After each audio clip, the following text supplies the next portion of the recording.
मैंने कहा था ना, धीरे धीरे राज खुलेंगे और आपको पता चलेगा कि अमेरिका कितना कमजोर है। जहां गुलाबी सुअर चीख रहा था ईरान कमजोर पड़ गया है, ईरान हार गया है, ईरान अब खड़ा नहीं हो। अच्छा, सच्चाई क्या है? सच्चाई ये है, ये रही रिपोर्ट। अमेरिकी अधिकारी नौसेना ऑफिसर ने कहा है कि हमारी नेवी, हमारे डिफेंस, समुद्र की हमारी सेना एक बार में एक को बचा सकती है, या तो इसराइल को या फिर अपने आप को, यानी या फिर अमेरिका को। यह स्टेटमेंट बहुत बड़ा है, बयान लंबे हैं, मैंने शॉर्ट कर दिया है। अब आप सोचिए, जब अमेरिका की फौज कह रही है कि हम एक बार में एक से लड़ सकते हैं, या तो इसराइल से या फिर ईरान से, तो कहां गई सुपर पावर नेवी अमेरिका की? है घुस गई, ईरान से लड़े, सारी इज्जत पिछवाड़े में घुसी। वहीं ईरानियन जर्नल ने फिर से दोहराया है कि स्ट्रेट ऑफ हॉर्मूज का अमेरिका से कोई लेना देना नहीं है, वो हमारा था, हमारा है और हम उसे चलाएंगे। वहीं ओमान के करीब कतर के एक टैंकर पर हमला हो गया है। अमेरिका प्लान कर रहा है कि तेहरान के आसपास बड़ा हमला करके पूरे इलाके में अंधेरा कर दिया जाए, लेकिन फिर ईरान पर ऐसा हमला करने के बाद जो ईरान की मिसाइलें इजराइल और अमेरिकी बेस पर उजाला करेंगी, उसका क्या लाला। मोहतरम हजरात, तुर्की और इराक ने डील कर ली है कि अब स्ट्रेट ऑफ हॉर्मूज की हमें ज़रूरत ना पड़े, हम पाइपलाइन बिछाएंगे ताकि हमें किसी समुद्र की ज़रूरत ना पड़े, ना हमें आगे परेशानी देखनी पड़े। जो आपके इस भाई ने बोला था भाई मुझे कोई CIA का एजेंट मत बोलना, सालो चप्पल मारूंगा मुंह पे। मेरी खबर सही निकलती है तो तुम मुझे एजेंट बता देते हो। अबे एजेंट बताना है तो भाई ईरान का बता सकते हो कि IRGC का बंदा तो नहीं है ये। दोस्तों, अभी कुछ दिन पहले मैंने बात कही थी, वो बात अमेरिका के ऑफिशियल ने कह दी है। ईरान के ऊपर दोबारा जब हमले किए, ये 15-20 दिन पहले दोबारा जो हमले हुए हैं, तो ईरान के ऊपर बड़े हमले किए, तो ईरान ने जवाबी जो कार्रवाई की वो तगड़ी की। आपको पता है वो बड़े हमले किए ईरान ने, जिसके बाद अंदर जो बातचीत हुई वो मैं आपको पहले ही इशारा दे चुका था, अब खुलकर आई है। ये रही भाई रिपोर्ट। इसराइल की मीडिया में ये खबर छप चुकी है कि अमेरिका के टॉप ऑफिशियल शॉक में चले गए थे कि ईरान पलट कर जो वार कर रहा है वो बड़े कर रहा है। और ईरान के हमले देखने के बाद अमेरिका के ऑफिशियल ने ट्रंप से कहा था कि चचा बहुत एग्रेसिवली हमले कर रहा है ईरान, और अमेरिका की पूरी सरकार शॉक में चली गई यह देखते हुए कि ईरान ऐसी स्थिति में भी खतरनाक जंग आगे बढ़ाने को तैयार है। अल्लाह अकबर। आपको ट्रंप की बोली हुई बातें ये बंदा भूलने नहीं देगा। ट्रंप कह रहा था ना, ईरान जंग का खात्मा चाहता है, ईरान जंग बढ़ाना नहीं चाहता है, हम तो बस ये चाह रहे हैं कि प्रेशर में आकर वो हमारी बातें मान ले। अमेरिकी सरकार अब क्या कह रही है सुनिए। अमेरिकी गवर्नमेंट ने बताया है कि जो सीज फायर ईरान ने किया हमसे, ये ईरान का खेल था। हाँ, ईरान ने इस सीज फायर का फ़ायदा उठाया, अपने प्रॉक्सी से बात की, कोऑर्डिनेट किया और कहा कि समुद्र में चाहे स्विस कनाल हो इजिप्ट के करीब, चाहे सऊदी अरब के ऊपर, ओमान के करीब, बहरीन के करीब जहाज़ों पर हमले करो, ऑयल सप्लाई डिस्टर्ब करो, सऊदी अरब पर हमला, अमेरिका के एलाइज पर अटैक जारी रखो, ताकि ईरान इस जंग को फैला सके और बढ़ा सके। ईरान इस जंग को बढ़ाना चाहता है, यह अमेरिका की गवर्नमेंट ने कहा है। अबे सुअर की नस्लों, तुम आपस में कोऑर्डिनेट क्यों नहीं करते? हराम के माफ कीजिएगा, कोई भी स्टेटमेंट आप दे रहे हो तो आपस में कोऑर्डिनेट तो करो। ट्रंप कह रहा है ईरान जंग खत्म करना चाहता है, ईरान हार गया है, और तुम्हारी ऑफिशियली जो स्टेटमेंट है उसमें कहा जा रहा है ईरान हार नहीं मान रहा है, ईरान जंग बढ़ाना चाह रहा है। अबे कहना क्या चाहते हो? ये तो पता है कि ईरान अच्छे से बजा रहा है तुम्हें, लेकिन स्टेटमेंट तो साफ सुथरा क्लियर दो यार। मोहतरम हजरात, अमेरिका की हालत इतनी पतली है कि अब पूरे मिडिल ईस्ट में, ये देख लीजिए, तमाम मिडिल ईस्ट के देशों का झंडा लगा हुआ है। यानी पूरे मिडिल ईस्ट में अमेरिका ने अपने लोगों से अलर्ट रहने को कह दिया है, छुप कर रहने को कह दिया है, यहाँ तक कि कह दिया है कि अगर आप मिडिल ईस्ट से भाग सकते हो तो भाग जाओ, सेफ जगह पर चले जाओ। ईरान के पार्लियामेंट स्पीकर ने कहा है कि हम जंग जीत चुके हैं, बस हमें लॉन्ग टर्म की स्टेबिलिटी की ज़रूरत है। आज भी मुझे वो दिन याद है जब मैंने ऐलान किया था कि खामनाई की शहादत हो गई है। मैंने जब सबसे पहले एक रील पोस्ट किया, उसके बाद ये वीडियो पर बताया, यूट्यूब पर बताया। मैंने इंस्टाग्राम पर सबसे पहले रात को 1 बजे ऐलान कर दिया था, एक छोटा सा वीडियो बनाकर, और उसके कई घंटे के बाद मैंने ये यूट्यूब पर ऐलान किया कि भाई खामनाई की शहादत हो चुकी है, आगा खामनाई इस दुनिया में नहीं रहे। मैं अपने आंसू को काबू नहीं कर पा रहा था, मैं रोते रोते इस बात का ऐलान कर चुका था। पूरे साउथ एशिया में एक यूट्यूबर था, सिर्फ एक, चैलेंज कर रहा हूं, रिसर्च कर लो, सिर्फ एक यूट्यूबर था तुम्हारा ये भाई, जिसने साउथ एशिया में, पूरे इस साउथ एशिया में ऐलान किया था। पहला मैं ही वो था जिसने कहा था, क्लेम किया था कि ईरान के supreme leader Ayatollah Syed Ali खामनाई की शहादत अमेरिका और इस्राइल के हमलों में हो चुकी है। मैं उन शब्दों को रिपीट नहीं करना चाहता, मैंने ये तक बताया था कि कैसे हमला हुआ है, किस तरह से शहादत हुई है और इस्राइल ने किस तरह से ऐलान किया है। ऐसा क्या देखा नेतन्याहू ने कि नेतन्याहू मान गया कि खामनाई शहीद हो गए? जाइए और देख लीजिए। लेकिन तमाम मुसलमानों ने खूब गालियां बकी, मुझे खूब गालियां बकी। एक खास समुदाय है, शिया समुदाय, जिनके काफ़ी करीब हैं जनाब खामनाई। ईरान उनके और दिलों में बसता है। बहरहाल उन लोगों ने जितने वो मौलाई बनते हैं उतनी ही उन्होंने मुझे बढ़िया गालियां बकी। मैं बार बार कहता रहा कि इंतज़ार कीजिए, ईरान भी कंफर्म करेगा। बहुत सारे इन्फ्लुएंसर, सो कॉल्ड यूट्यूबर्स, पत्रकार, जिनके चूतड़ों में कभी इतना दम नहीं हुआ कि अपने मन की बात माइक में बोल सकें। हमेशा किसी मौलाना, एक तो खाली मौलाना को ही पकड़ता है, जुमे की नमाज में चला गया, किसी शिया मस्जिद में चला गया, मजलिस के बाहर चला गया, वहीं माइक लगा दिया। खुद बोलने की औकात नहीं है क्योंकि FIR से डर लगता है, तो मौलानाओं के मुंह में माइक घुसाता रहेगा कि आप बोल दीजिए, आप बोल दीजिए। ऐसे कुछ और पत्रकार जो ईरान में रह रहे थे, ईरान से ही जंग का अपडेट दे रहे थे, अम्मामा लगाकर मुझे धमकी देते हैं रात को फ़ोन करके, इस वीडियो को डिलीट कर दो, खामनाई बिल्कुल ठीक हैं। मैंने कहा आपके पास क्या सबूत है? कोई सोर्स है आपके पास? नहीं, लोग परेशान हो रहे हैं, मेरे पास फ़ोन आ रहे हैं। तो ईरान में बैठे हुए उस मुल्ला को तकलीफ़ ये थी कि जो ऐलान मुझे करना चाहिए था वो ऐलान इसने कैसे कर दिया। सच्चाई ये थी। फिर क्या हुआ, सुबह 5 और 6 के बीच IRGC ने कंफर्म कर दिया कि हाँ, खामनाई अब हमारे बीच नहीं रहे। उसके बाद तमाम गाली देने वालों के दिल में अल्लाह ने तब्दीली पैदा की, उनको अफसोस हुआ, फिर उनकी मोहब्बत मुझे नज़र आज तक आ रही है। मुल्ला का मुंह काला हुआ कि अगर 6 साल से कोई पत्रकारिता कर रहा है तो उसका भी कोई सोर्स होगा। तुम इसलिए इंस्टाग्राम पर पत्रकार बन रहे हो क्योंकि भारत में तुम्हें अपनी फेस वैल्यू बनानी है। फिर मुहर्रम में यहाँ आकर, क्योंकि वो शिया है ना, शिया मौलवी हैं, तो यहाँ आकर तुम्हें मजलिसें पढ़नी है, तुम्हें वादे लेने हैं, तुम्हें प्रोजेक्ट मिलेगा, 5 मजलिस यहाँ, 10 मजलिस वहाँ।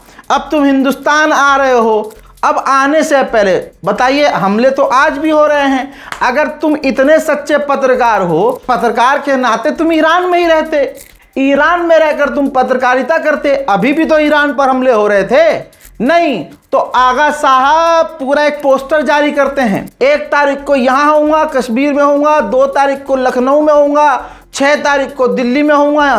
पूरा अपना शेड्यूल कि पूरे हिंदुस्तान में कोई ऐसा मौलवी नहीं है जो इतना बिजी हो। तो इनकी पत्रकारिता नहीं थी, ये पत्रकारिता को, ईरान की जंग को सीढ़ी बनाकर अपने, वो होता है ना, जो मजलिस से पढ़ते हैं उस कंपटीशन में थे कि भाई मैं भारत में आकर, भारतीय ज़बान है लेकिन रिपोर्ट यह है कि वो भारत का है ही नहीं, पासपोर्ट सरेंडर है। तो यहाँ कश्मीर में आके, यहाँ आके, वहाँ जाके जो है तकरीर कर रहे हैं, और तो और जो कभी शुरू नहीं हुआ हिंदुस्तान में वो शुरू कर दिया। माहौल के हिसाब से चीज़ें होती हैं। पता चला महिलाओं को बिठाकर बीच में तकरीर कर रहे हैं, लेडीज़ स्पेशल। हमारे भारत के अंदर ऐसी आलिमाएँ मौजूद हैं, महिला आलिम दीन मौजूद हैं जो तुमसे ज़्यादा इल्म रखती हैं। अब ये होता है इन्फ्लुएंस, ये होता है सोशल मीडिया की ताकत कि भाई वहाँ पत्रकार बने, यहाँ प्रोफेसर मौलाना बने, महिलाओं के बीच बैठकर जो है मुस्किया के तकरीर मजलिस पढ़ रहे हैं। वाह भाई वाह। फिर रीलें कटवा रहे हैं। रील तो एक ऐसी सामने आई, दिखाऊंगा नहीं, कि वो निकल रहे हैं, मजमा उनका मुंह चूम रहा है, हाँ हाथ लगा के चूम रहे उन्हें। मैंने कहा या अल्लाह, ये कौन सा ताजिया आ गया भाई, ये कौन सा ताबूत है, ये जुलझना है, क्या है ये, शैतान है ये चीज़, ये क्या हो रहा है भाई, लोग उसका मुंह चूम रहे हैं। भाई हद हो गई इतना। अच्छा हमारे यहाँ है भी अंधभक्ति बहुत, हमारे यहाँ अंधभक्ति बहुत है। बहरहाल कहने का मकसद ये है कि भारत के अंदर जब ये खबर मैंने दी थी जनाब खामनाई की शहादत की, तो सबने मिलकर गलत ठहराया था, सबने। लेकिन आज ये देखिए, जो गरीबाफ हैं खुद कह रहे हैं कि हमला होते ही हमें 1 घंटे के भीतर पता चल गया था कि खामनाई नहीं रहे। हमारी इंटरनल टीम को पता चल गया था कि खामनाई नहीं रहे। हमने लारीजानी से कोऑर्डिनेट किया और कहा कि अगले दिन आप सड़क पर उतरकर प्रदर्शन करेंगे, प्रदर्शन में पूरा ईरान शामिल होगा। और ये पूरी प्लानिंग हमारी थी कि हमें फ़िलहाल एक्सेप्ट नहीं करना है। हमने लंबा समय लिया और फिर एक्सेप्ट किया।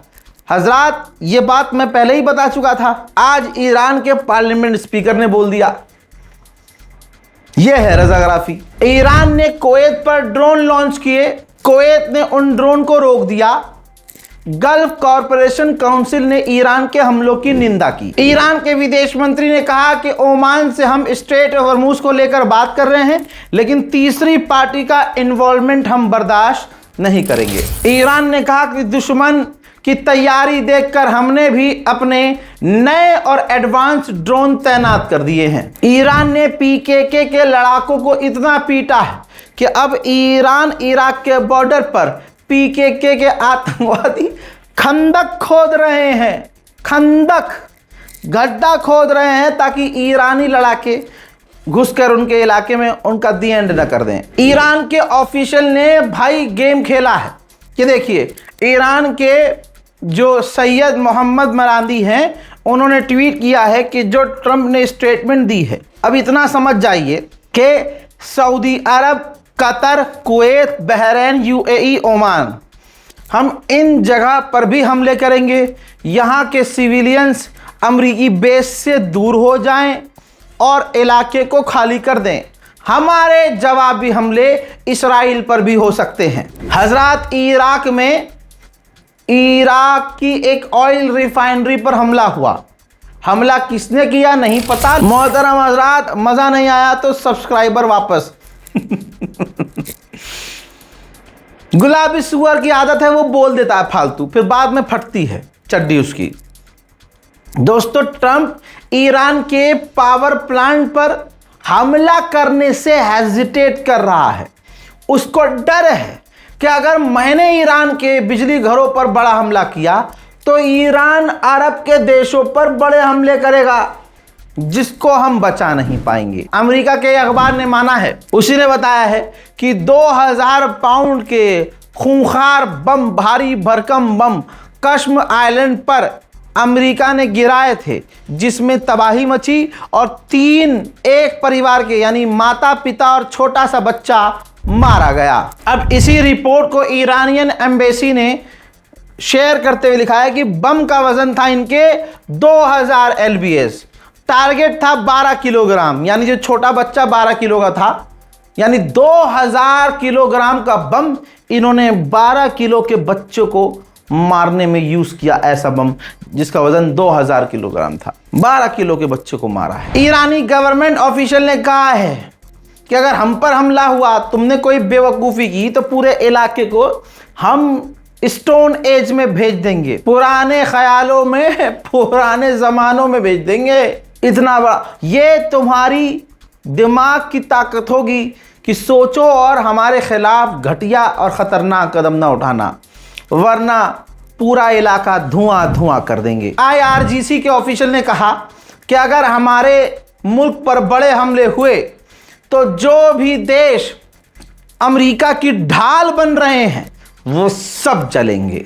ईरानियन गवर्नमेंट ऑफिशियल ने यह तक कह दिया है कि हमारा प्लान तैयार है। अमेरिका से जुड़े हुए जो लोग हैं, जो उनके साथी हैं, उनको भी जलाने का पूरी तरह से हमारा प्लान तैयार है। इजरायली गवर्नमेंट ने कहा है कि हम रेड अलर्ट पर हैं। डोनाल्ड ट्रंप ईरान पर सबसे बड़ा हमला करने के करीब है, बस फाइनल ऑर्डर का इंतजार है। कमाल यह है कि ये हैदर के लाल झुकने को राजी नहीं है। सीनों में करबला, जिगर में हिम्मत और आरजू शहादत की, ये है ईरानी जिन्होंने अब कहा है घुटने न टेकते हुए कि हम बुरे से बुरे हालत के लिए तैयार हैं, हमारी आगोश में करबला है। सोचिए, पूरी दुनिया में एक है ईरान जिसने सो कॉल्ड सुपर पावर का सुपावर अलग कर दिया है। बहरीन के अंदर अमेरिका ने अपना एयरबेस खाली कर दिया है। अल्लाह अकबर। कुवैत में भी अब बात चल रही है कि अमेरिकी बेस यहां से निकाल दिया जाए। सुपर पावर कोई नहीं है भैया, सुपर पावर सिर्फ अल्लाह है। और अल्लाह की नजरे करम किसी पर हो, जिस पर हो वो दुनिया को मुट्ठी में लेके मसल सकता है। उधर जॉर्डन ने धमकी दी है इराक को कि अगर इराक की सरजमीन का इस्तेमाल करके हम पर हमला किया जाता है तो हम इराक पर हमला करेंगे। उधर सीरिया ने भी धमकी दी है कि अगर इराक से हम पर हमला हुआ तो हम भी हमला इराक पर करेंगे। कल एक खबर बताई थी कि ईरान ने अमेरिका के कई सारे स्टेट पर हैकिंग करके उनके पानी को रोक दिया था। अब अमेरिकी ऑफिशियल ने ये पूरी वीडियो जारी की है जिसमें कह रहे हैं कि ईरान ने हैकिंग करके सिर्फ वाटर सप्लाई रोक दी थी कि लोगों के घरों तक पानी नहीं जा रहा था, लेकिन उसने पानी को दूषित नहीं किया था, कुएं को खराब नहीं किया था, पानी को जहरीला नहीं किया था। पानी को वो खराब कर सकता था, ईरानी हैकर्स पानी को भी खराब कर सकते थे, लेकिन सिर्फ उन्होंने कुछ समय के लिए ईरान के हैकर्स ने पानी को ब्लॉक किया था। इसराइल की फटी तो पूरी पड़ी है चड्डी। इसराइल ने कहा कि अगर ट्रंप ने अगर ईरान पर बड़े हमले किए और उन हमलों में हम शामिल नहीं हुए, तब भी ईरान हम पर बड़े हमले कर सकता है। अमेरिकी सेनेटर ने बताया है ईरान 3 चीज़ों का इंतजार कर रहा है, या तो हमारे डिफेंस सिस्टम कमज़ोर पड़ जाएं, या तो हमारे मुल्क को तेल की कमी होना शुरू हो जाए, या फिर रिपब्लिकन्स जो ट्रंप के समर्थक हैं उनके समर्थकों में कमी आ जाए। मेरा मानना यह है कि इन तीनों मौके आने से पहले हमें जंग को ख़त्म कर देना चाहिए। ईरान ने असल में पोल ट्रंप की खोली है। ईरान ने कहा कि ओपनली डोनाल्ड ट्रंप जंग की धमकी दे रहा है और चुपके से वो हमसे बात करना चाह रहा है। तो भाई मत करो, तुम भी अपनी गैरत को जिंदा रखो, मत करो ट्रंप से बात। भाई तुम्हारे सुप्रीम लीडर का कातिल है वो, कासिम सुलेमानी का कातिल है वो, बच्चों का कातिल है वो। तुम कहा लो चले आते हो लेके, क्या हम बात कर रहे हैं। हुथीज ने दी है सफाई कि लाल सागर से, बाबल मंदीप से हमारा कोई इरादा नहीं है कि टोल हम लेंगे, ये अफवाह है। उधर तस्वीर देखिए, यमन के हुथीज के हमलों में सऊदी अरब की ऑयल रिफाइनरीज डैमेज हुई हैं। वहीं हुथीज ने किया है कंफर्म कि हमने 60 सऊदी अरब के जहाज़ों को मजबूर किया है वापस मुड़ने के लिए। हज़रात मोहतरम, ईरान डिटेल्ड स्पेशल रिपोर्ट में फिलहाल के लिए इतना ही। इस रिपोर्ट को शेयर कीजिए, दुआओं में याद रखिए, चैनल को सब्सक्राइब कीजिए। जय हिंद।